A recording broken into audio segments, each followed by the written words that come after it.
Welcome back to another Trade Journal video. This is Trade Journal number 66, and before I jump into this week's trades, don't forget to like and subscribe so you can stay up to date on all of my trades. Now, this week's trade recap is going to be pretty quick. I only had one trade given that it was a holiday weekend. So the first trade that I had was on Facebook.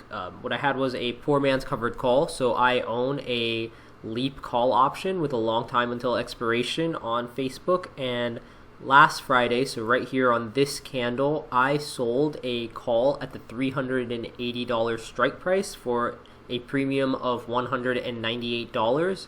And as you can see here, the price kind of stayed far below this and ended up closing this Friday down here. So what I ended up doing is actually going ahead and closing out this short weekly call this week on Friday for $181, or 91% of the max premium that I could have collected. The reason for me closing this out is that I've already collected 91% of the premium. It doesn't make sense to hold it into next week, given that it's only 9% more of the total premium that I could have collected.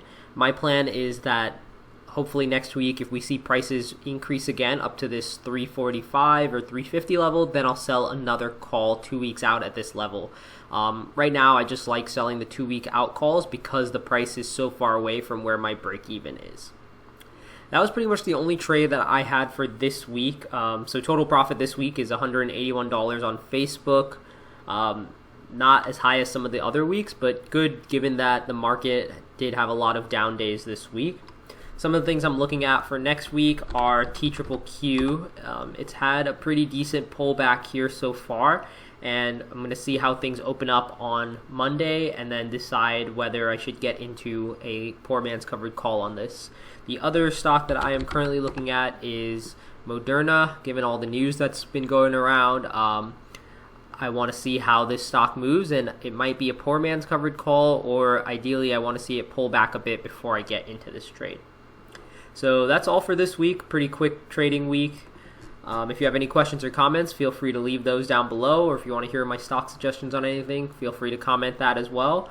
Don't forget to like and subscribe, and I'll see you all next week.